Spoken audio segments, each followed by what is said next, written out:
Aleluia, aleluia, aleluia.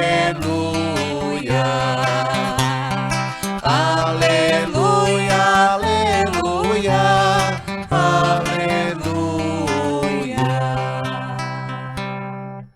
O Senhor esteja convosco. Ele está no meio de nós. Proclamação do Evangelho de Jesus Cristo segundo Lucas. Glória a vós, Senhor.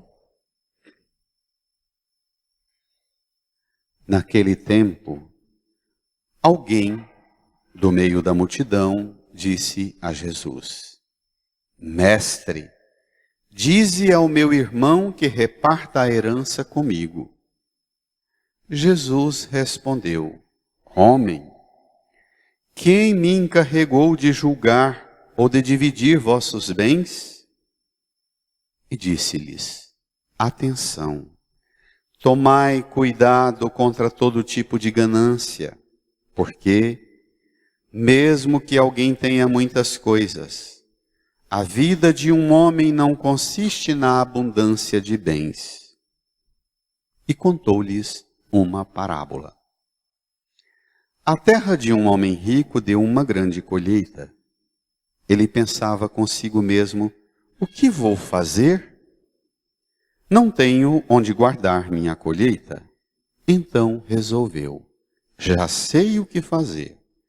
Vou derrubar meus celeiros e construir maiores.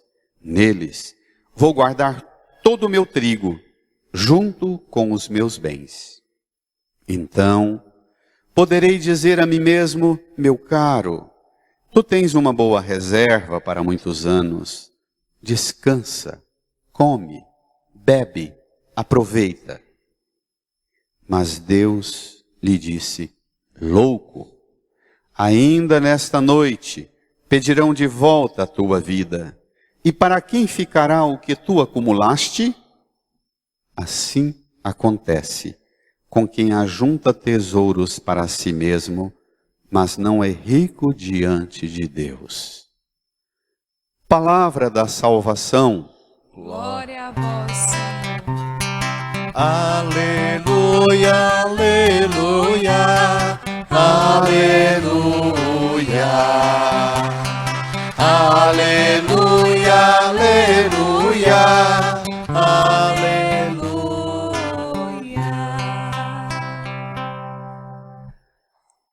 No silêncio, rezemos no íntimo do nosso coração, pedindo que o Espírito Santo nos dê a compreensão necessária para que essa palavra que foi proclamada e agora é pregada, realize em nós toda a eficácia que ela pode realizar. Supliquemos.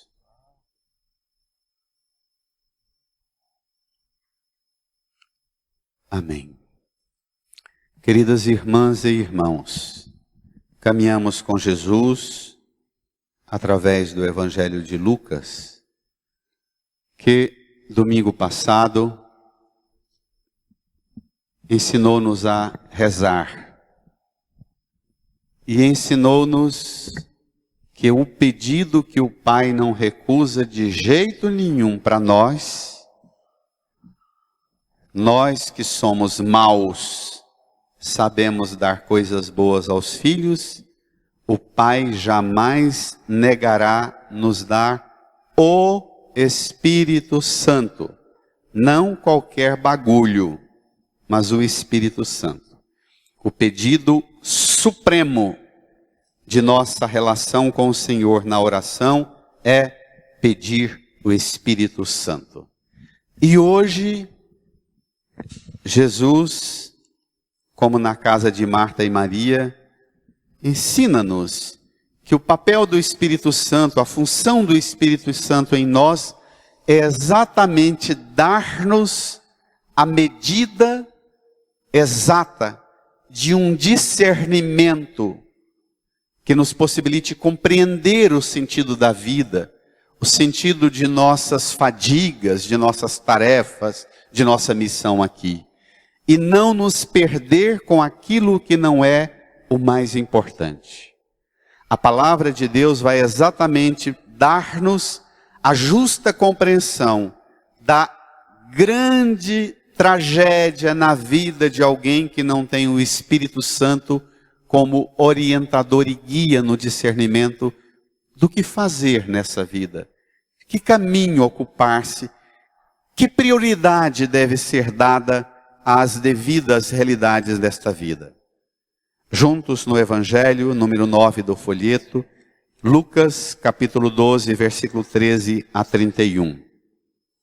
Lembra muito a cena de Jesus na casa de Marta e Maria. Tomemos juntos.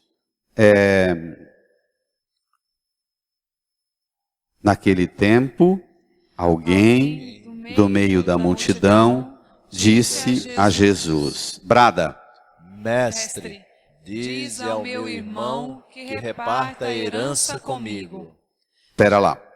Mestre, dize ao meu irmão que reparta a herança comigo. Como Marta: Senhor, não te importas que minha irmã me deixe com toda a tarefa? Mande que ela me venha ajudar. Senhor, mestre, dize ao meu irmão que reparta a herança comigo. Chama Jesus de mestre, mas não para Jesus ensiná-lo como lidar com um irmão que se apropriou da herança, mas chama Jesus de mestre para que Jesus, como mestre, esteja em função do que para ele é importante. Olhe só a perspicácia de um equivocado. Chama Jesus de mestre, mas quer que o mestre esteja a serviço da sua relação com os bens deste mundo. Irmã, irmão, como tem sido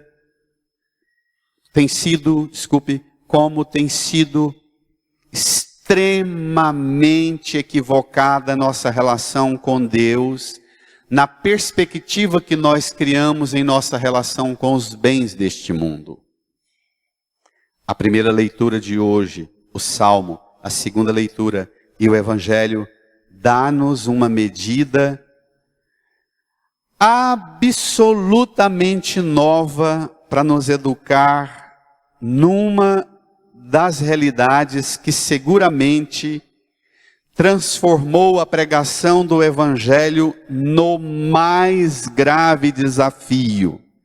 Pregar o Evangelho para um mundo escravo da relação com as coisas materiais e mais, pregar o Evangelho por muitas vezes nós pregadores, nós mesmos, escravos da relação com as coisas materiais.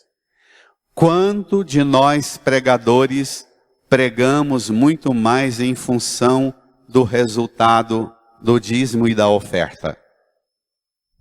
O quanto a pregação do Evangelho foi prejudicada em vista da relação com Deus, baseada mais na expectativa dos bens deste mundo.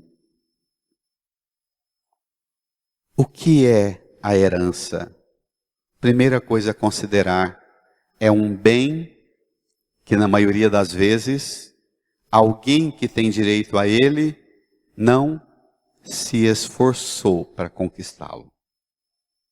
Na imensa maioria das vezes é isso, herança, não é? Na imensa maioria das vezes. Existem honrosas exceções. Mas a herança, geralmente, é um bem que eu tenho direito, ou reivindico o direito, mas não fiz isso aqui para alcançá-lo.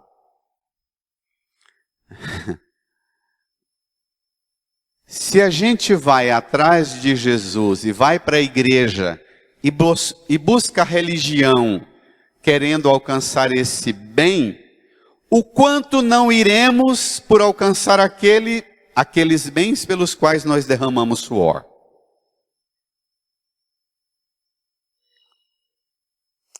E em que consiste a vida de uma pessoa que transforma a relação dela com Deus, guiada não por sua alma, como diz Santo Agostinho, por um anseio de transcendência. Deus pôs em nossa alma um anseio de transcendência.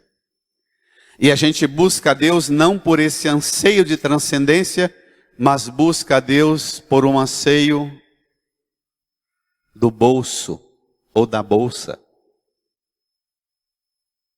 O que empurra a gente a buscar Deus está aqui, ó, no bolso. O que acontece? Como é que Deus se relaciona?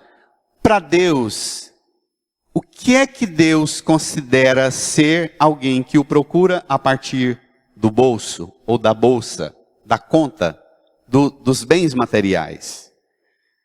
Você nunca mais vai esquecer. Vamos ver? Pedir a Jesus, mestre, dize ao meu irmão, é quase uma ordem, não é? Que reparta a herança comigo.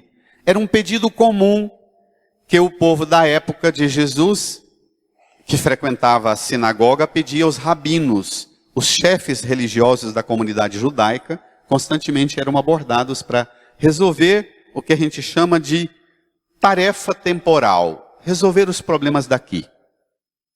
Jesus respondeu, vamos, homem, quem me encarregou de julgar ou de dividir vossos bens? Jesus se recusa terminantemente a fazê-lo. Ele apresenta que sua tarefa não é resolver as questões temporais. Jesus aqui distingue-se de Moisés, de Josué, de Abraão e dos grandes líderes políticos e religiosos do Antigo Testamento. Os líderes do Antigo Testamento, Moisés, Abraão, Davi, Salomão, foram abordados e foram quase que, muitas vezes, ameaçados pelo povo que queria que eles resolvessem esses problemas. Jesus se recusa. O que significa isso? Primeiro vamos resolver um problema teológico. Jesus não se ocupa com isso, não é porque as coisas deste mundo não sejam importantes para Deus, porque Ele as criou para o nosso bem. As coisas deste mundo são boas e importantes. Mas Jesus não se resolve com elas, não se envolve com elas, porque não adianta Jesus se envolver com as tarefas deste mundo, se não nos mudar e não nos transformar. Gente que não experimenta uma relação de mudança e transformação com Deus, ela pode ter acesso ao pouco ou ao muito e ela não saberá o que fazer. Gente que não experimenta uma relação de transformação com Deus, ela vai ter acesso aos bens deste mundo, uma saúde boa. Ela vai perder a saúde dela fazendo só porcaria. Gente que não experimenta uma relação sadia com Deus, ela vai ter resultados bons no trabalho, conquistar bens materiais, e ela vai trazer grandes desgraças para a própria vida e para a sua família. Jesus não se ocupa com isso, não é porque os bens deste mundo não são importantes no coração de Deus. Ele criou todas as coisas para o nosso bem. Mas o problema está na mentalidade. Se não houver metanoia, não nos ocuparemos com aquela tarefa que Paulo pede. Despojastes do homem velho, da sua maneira de agir, vos revestistes do homem novo, que se renova segundo a imagem do Criador.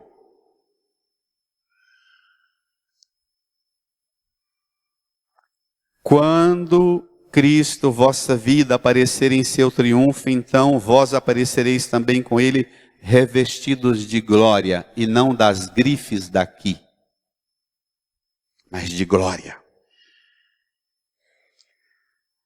Mas agora, Jesus vai contar uma historinha que causará em nós um furor. Vamos ver? Jesus respondeu, homem. Ele o chama de mestre, e Jesus o chama de homem, não o chama de discípulo. Porque o pedido que ele fez a Jesus não é pedido de discípulo, mas é de homem, um tratamento quase que dado a um estranho. Quem me encarregou de julgar e de dividir vossos bens? E disse-lhes, vamos juntos? Atenção. Tomai cuidado contra todo tipo de ganância. Tomai cuidado o quê? Com Todo tipo de ganância. Não contra alguns tipos de ganância, mas contra todo tipo de ganância. Para Jesus, não há nenhum tipo de ganância que não possa incorrer nossa vida em riscos. Para Jesus, não há nenhum tipo de ganância que não possa colocar sua vida e sua relação com a verdadeira felicidade em risco. Irmã, irmão, nós perdemos a noção do que é a ganância perigosa. A sociedade do tempo de hoje, eu acho que ela piorou bem mais do que no tempo de Jesus. No tempo de Jesus, as contradições eram grandes, mas elas não tinham o nível de exposição que tem hoje com os meios de comunicação, com a sociedade do espetáculo, das redes sociais que espetaculariza a ambição, a ganância, as conquistas.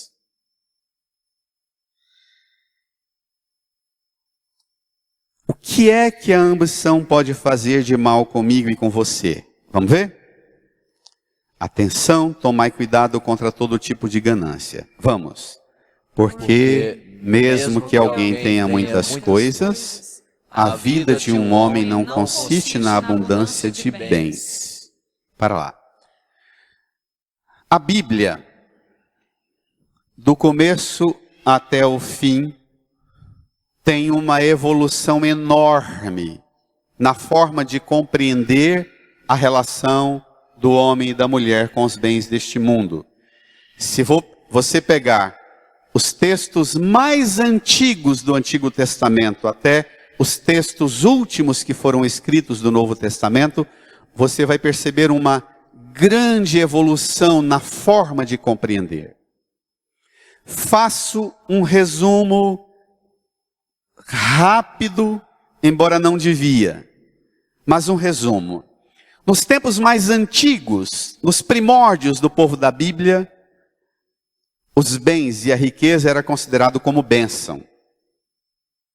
Os grandes heróis dos livros mais antigos do Antigo Testamento, para mostrar que eles eram heróis escolhidos por Deus, eles eram apresentados como homens abençoados.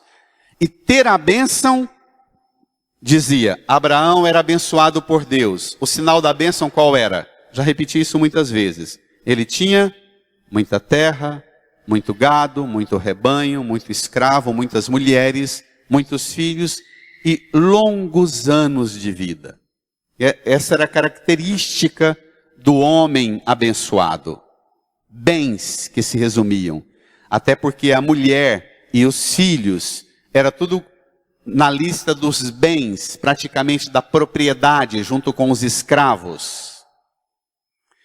Quando chega o período da monarquia, a partir de Davi, aí a sociedade se organiza, o povo de Israel se organiza em um tipo de ordenamento que vai precisar das classes e vai precisar do imposto e vai precisar do dízimo e vai precisar das camadas sociais, vai precisar construir palácios, exército, vai precisar proteger fronteira e vai ter um investimento oneroso.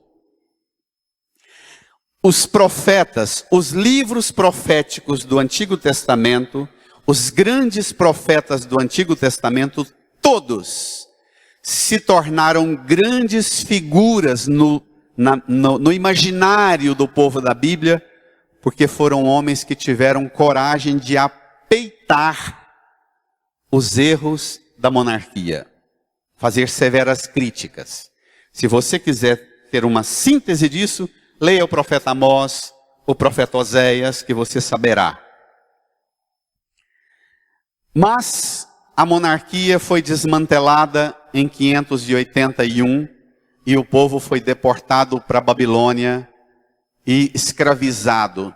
Da elite aos mais fracos trabalhadores de obra foram levados e deportados para a Babilônia e escravizados.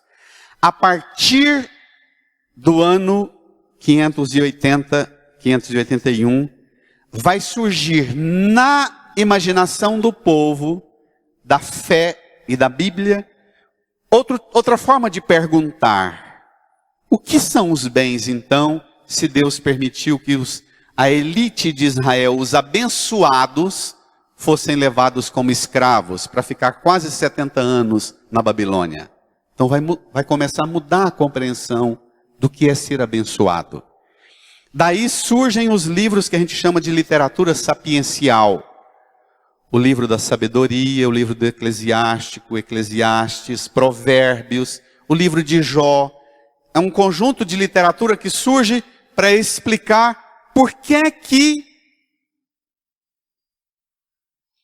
os ímpios têm uma aparente felicidade e os piedosos, humildes, vivem uma infelicidade tão grande. Também nós vivemos esse conflito hoje. Por que gente certa sofre tanto e gente errada enriquece, prospera, tem fama, prestígio, privilégio e poder? Nós não temos esse conflito hoje? Os livros sapienciais surgem para responder essa pergunta. E da resposta mais elevada que tem a literatura sapiencial, tem um problema grave, que é: por que isso acontece? Vai surgir duas grandes correntes teóricas. A doutrina da retribuição, que é essa que os irmãos evangélicos usam muito. Aquela: você está sofrendo porque você não vai no templo, não presta culto a Deus, não dá o dízimo, não dá a oferta, não faz o que Deus manda, por isso que você está sofrendo. Cumpra os rituais e a lei que Deus vai te abençoar. Essa é a explicação da doutrina da retribuição, que Jesus criticou-a fortemente, derramou o seu sangue para dizer que essa doutrina é uma ofensa a Deus. A teologia da prosperidade, que muitos na Igreja Católica estão gravemente infectados da falsidade dessa doutrina da prosperidade, da teologia da prosperidade, é uma blasfêmia contra a cruz de Cristo. Vamos ver como é que Jesus enfrenta isso. Volta ao Evangelho. E contou-lhes uma parábola.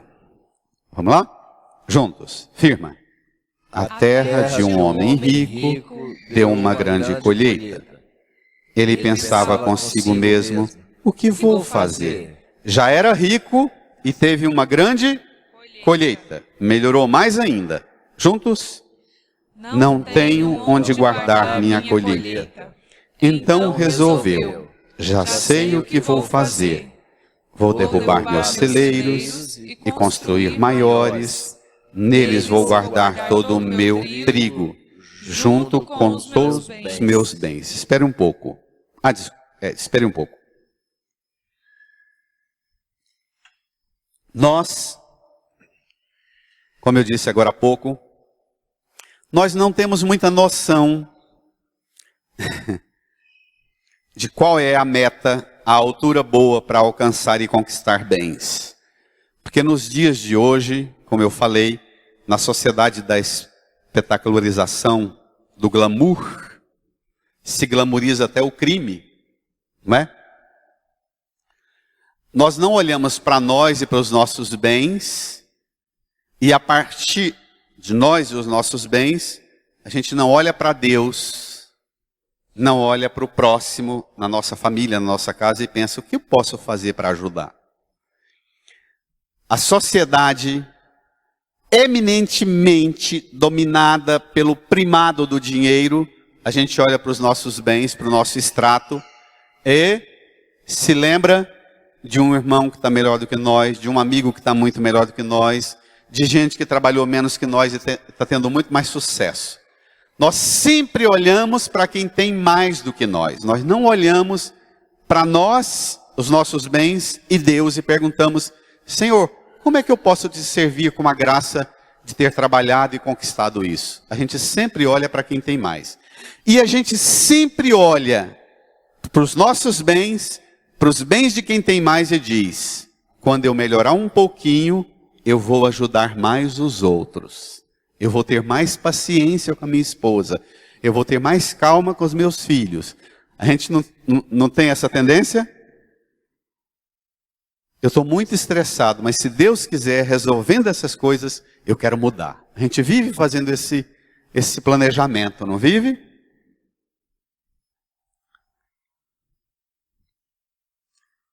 Nós nos tornamos escravos de uma expectativa que a gente não tem a menor noção se será possível de ser alcançada. Nós não pensamos a possibilidade de relacionar com os nossos bens a partir do primado da oração do Pai Nosso. Venha a nós o vosso reino, seja feita a vossa vontade. Dá-nos o Espírito Santo para que tenhamos discernimento para fazer o que com o que nós temos hoje.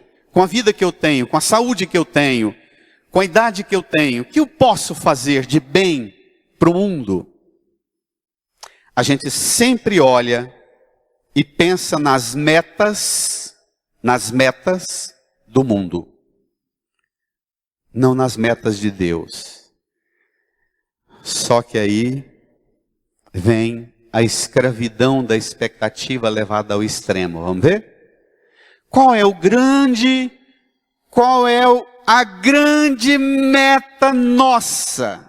Dos mais corretos aos mais corruptos e desonestos, o nosso sonho. Das crianças mais pequeninas aos mais velhos, o nosso sonho é desse homem que tinha muita riqueza e realizou uma grande colheita e resolveu derrubar os celeiros, construir maiores, ajuntar lá dentro todos os bens, e no versículo 19, consolado, diz a si mesmo. Vamos ver? Então poderei dizer a mim mesmo, brada igreja, meu caro, tu tens uma boa reserva para muitos anos.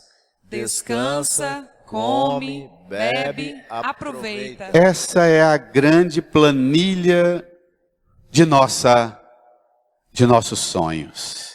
Descansar, comer, beber, aproveitar. De vez em quando,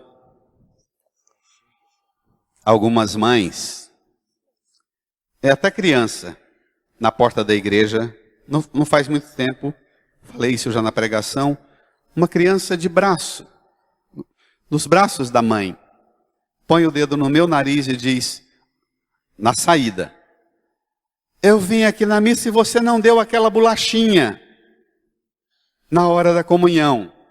Aí a mãe explicou que vai numa igreja onde o padre, na hora da comunhão, tem a fila das crianças para bolachinha. E eu pus o dedo no nariz da criança e disse, aqui é um lugar onde você deve aprender a não buscar somente ter prazer e compensação. Que é um lugar onde você aprende a escutar e a ter domínio dos seus desejos, das suas vontades. Porque o império do descansa, come, bebe, aproveita, já tornou a todos nós ratas e ratos do consumismo. Quantos de nós não guardamos mais o domingo, o dia do Senhor, o dia que o Senhor descansou, porque viu que tudo era bom, Ele descansou, e o nosso descanso é glorificá-lo e louvá-lo. A gente não tem tempo para glorificar e louvar o nome dEle, por tudo que a gente realizou na semana, porque nós tiramos o primado do senhorio de Deus do domingo e colocamos a nossa região de prazer. Domingo é dia do nosso descansar, comer, beber e aproveitar. Nós achamos insuportável, enfadonha uma missa de 1 hora, 1h30, 2 horas, mas nós damos conta de passar 4 horas vendo televisão, só porcaria atrás de porcaria, e na imensa maioria dos casos, só comendo coisas que nos fazem mal à saúde. Com raríssimas exceções, não é? Nós perdemos a noção do senhorio de Deus. Nós colocamos a região do nosso prazer, da nossa vontade, dos nossos desejos. Hoje essa região governa as ambições da mão e os pensamentos. Somos escravas e escravos dos desejos, das vontades. E até a igreja só tem um papel importante em nossa vida se ela ajuda-nos a alcançar as metas, porque a igreja também tem metas de dízimo e de oferta a serem alcançadas. A religião também se tornou uma grande, vou usar uma palavra pesada, uma grande meretriz. Pesado, eu sei que é. Mas a religião também se tornou uma grande meretriz. Prega o que é agradável aos ouvintes dos que sonham alcançar as metas do mundo para ela mesma, e nós mesmos, pregadores, alcançar nossas metas.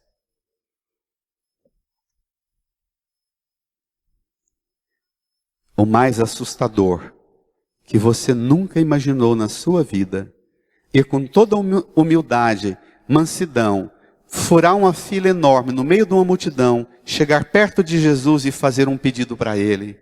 Pede ao meu irmão que reparta a herança comigo. Para Jesus te contar uma historinha, ainda dizer para você no meio de todo mundo, vamos ver?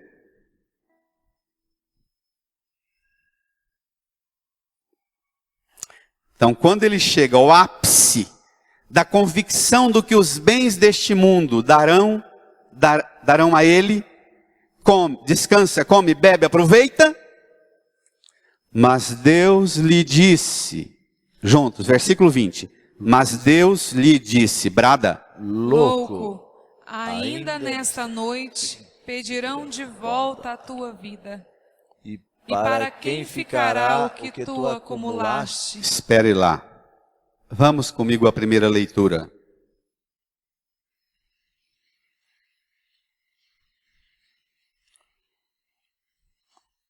Vaidade das vaidades, diz o Eclesiastes. Vaidade das vaidades, tudo é vaidade. Por exemplo, um homem que trabalhou. Olha as características do homem e da mulher de sucesso nos cursos que são dados para capacitar gente de sucesso. Vamos ver? Trabalhou com inteligência, competência e sucesso.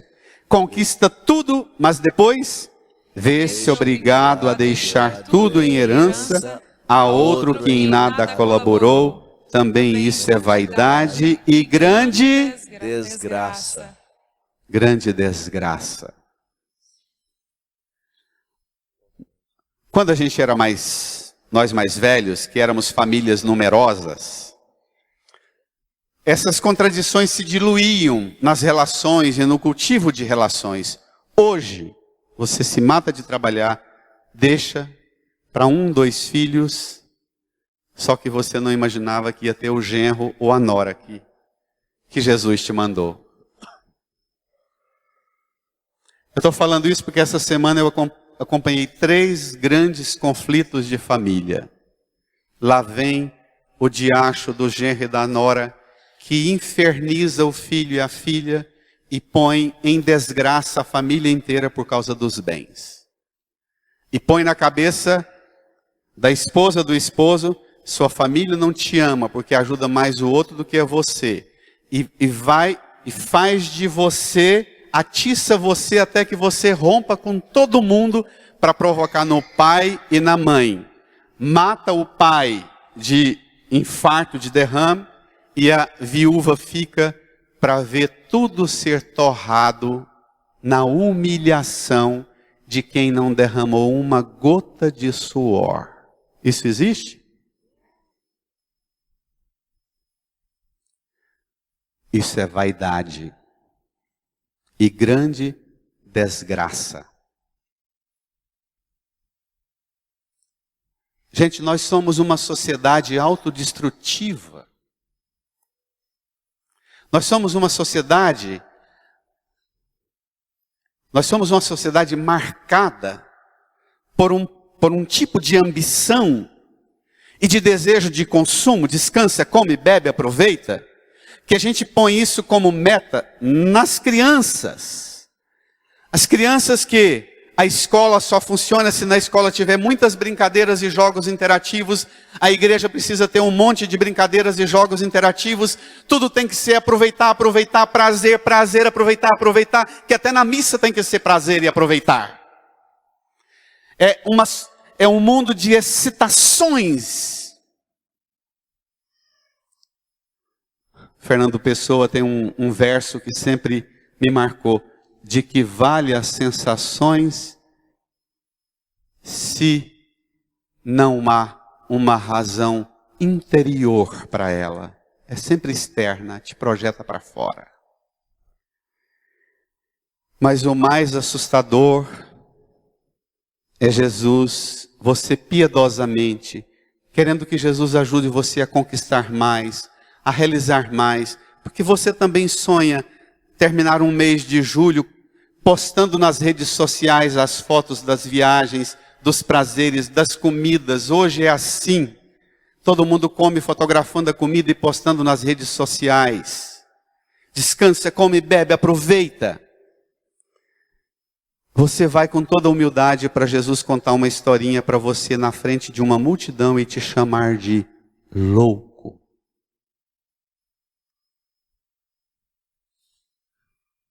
Eu vou fazer uma extravagância que me é muito própria, eu sei. Eu queria te propor que você pedisse hoje, agora, ao Divino Espírito Santo, para que te concedesse a graça de escutar Deus olhar para você e gritar para você no meio da multidão: louco! E apontasse para você quais são as loucuras para as quais você tem destruído sua vida. Eu estou com os pés e mãos geladinhos de pregar isso. Assim, se eu der um trem aqui, é normal. Porque seguramente é muito difícil para um padre pregar e tratar disso. Porque eu sei que nós, a igreja, nós pregadores, perdemos muito a autoridade, porque também nós nos tornamos os principais portadores da ambição e pregadores da ambição. Louco! Você tem coragem de permitir que Jesus, numa conversa profunda com você, sente com você para fora da multidão e diz assim: deixa eu te apontar quais são as suas loucuras. Deixa eu te instruir o que é que tem levado você a perder completamente a noção do que é o essencial dessa vida. Deixa eu te conduzir numa relação de profunda e total liberdade interior, para que você olhe para os bens deste mundo com a liberdade de filha e filho de Deus e declare como Paulo: por causa dele eu perdi tudo e considero tudo como lixo para ganhar Cristo.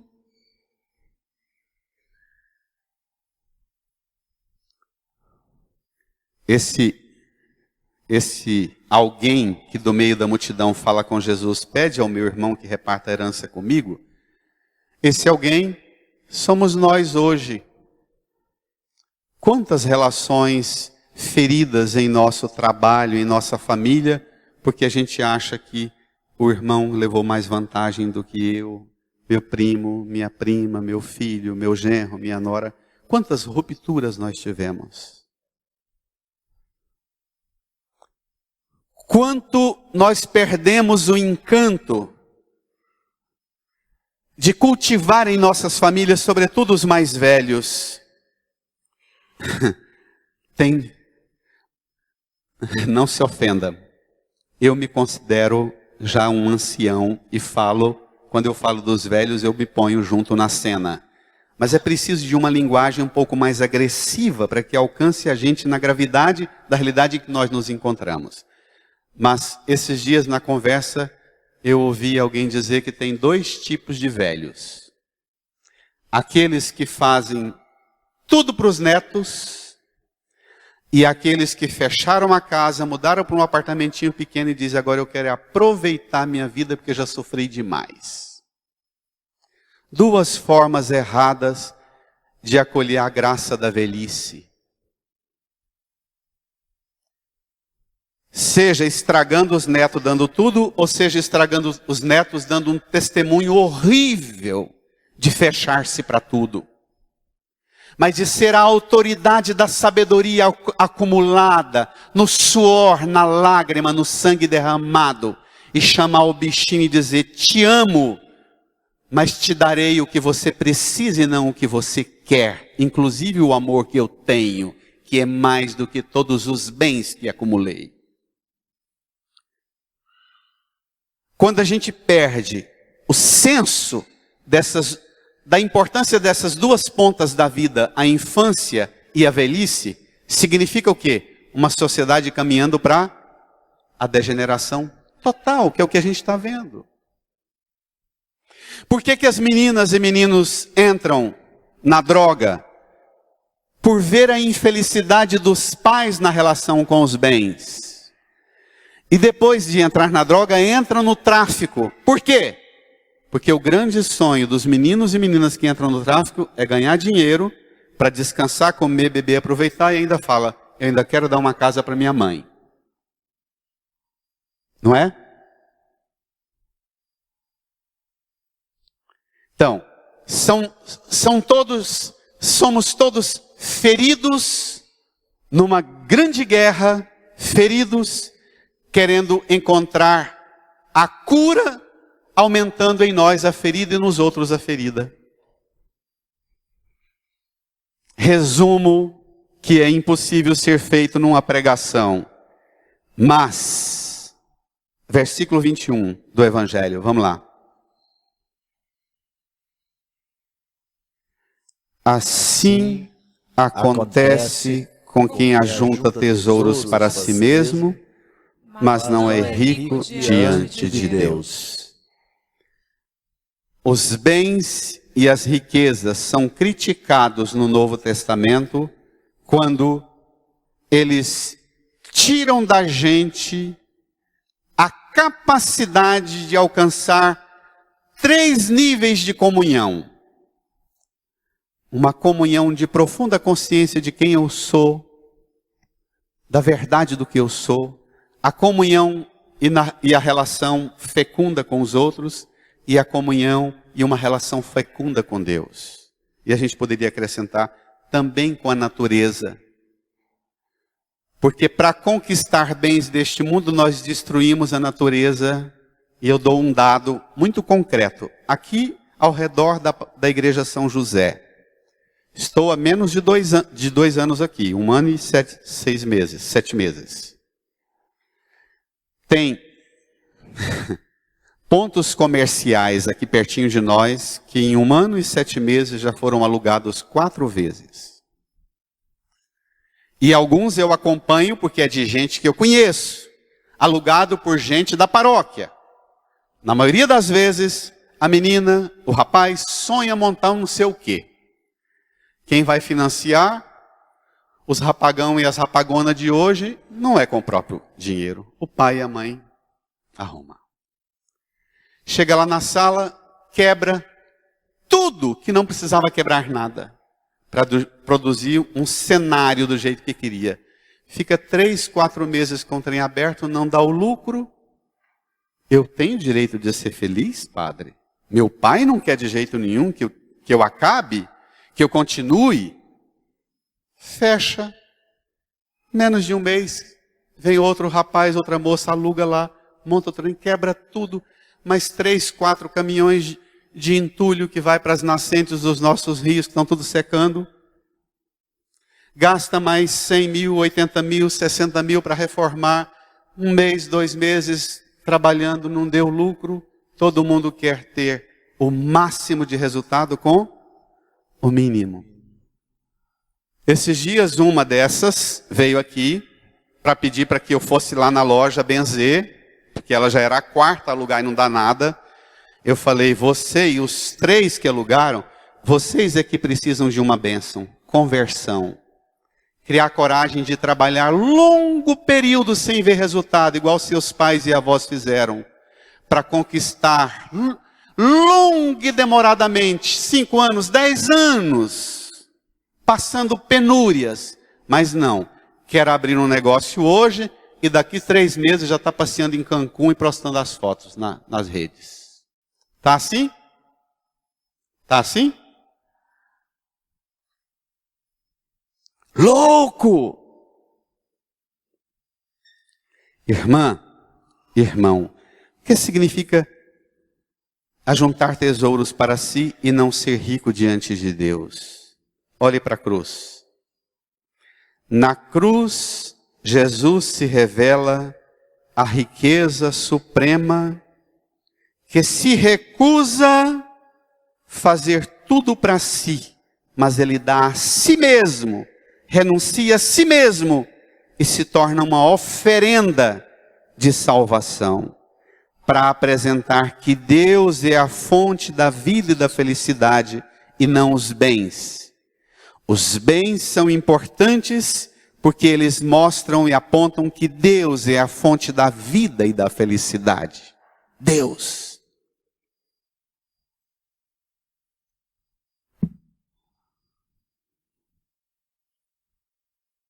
Atendi o marido, a mulher desistindo do casamento, e o marido querendo que eu ajudasse a reconciliar o casamento. 1h30 de conversa. O que aquele homem falou sobre o que ele já fez para a mulher, eu disse para ele no final da conversa, eu sei que você vai ficar ofendido comigo, mas se você pensa que ela é uma frágilzinha, que você deu tudo para ela, e ela não tem a dignidade dela, ela não vai te querer. E se eu fosse ela, não ia te querer também, não. Porque para você, ela é alguém que você comprou com o dinheiro seu para pô-la no bolso. E ela submeter a todos os seus caprichos. Isso não é o plano de Deus para ela, e nem para você. E nem para você. Mas ele falava, eu fiz para ela, eu dei para ela, eu dei para os meus filhos. Eu falei, rapaz, respeita uma mulher que está com você há 26 anos, rapaz. Não é essa linguagem de gente, de homem com pessoa humana, rapaz. E se você fez desse jeito mesmo, você é um estúpido que não merece não só a ela, mas merece a salvação que Cristo pode te dar e te ajudar a ser um homem novo, revestido de uma consciência nova. Mas esse é um caminho que vai demorar mais. Vamos pôr na mão de Deus. Porque nós homens temos uma compreensão pobre do que são os bens. E a gente quer convencer a família a submeter aos caprichos da gente, das barbaridades da gente, por causa dos bens que a gente controla. Criamos estruturas e sociedades de escravos, e nós mesmos somos os mais escravizados nessas relações doentias e de imposição nossa. Eu sei que é duro demais, mas peça ao Divino Espírito Santo para gritar para você quais são suas loucuras, que Ele pode curar você hoje das loucuras nas quais você está se metendo.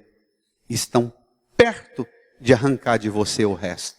Ainda essa noite te pedirão de volta sua vida. Incline a sua cabeça, feche os olhos.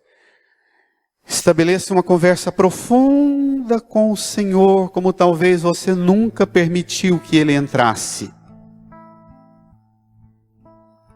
Permita que Ele aponte a sua loucura hoje, agora. Mas permita que Ele cure as suas loucuras.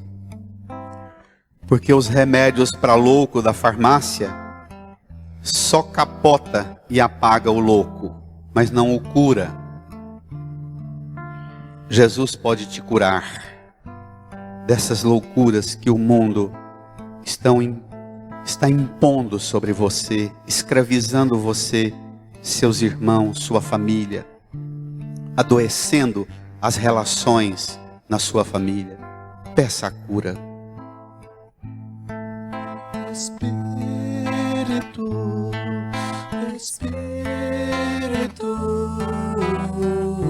Espírito Santo de Deus,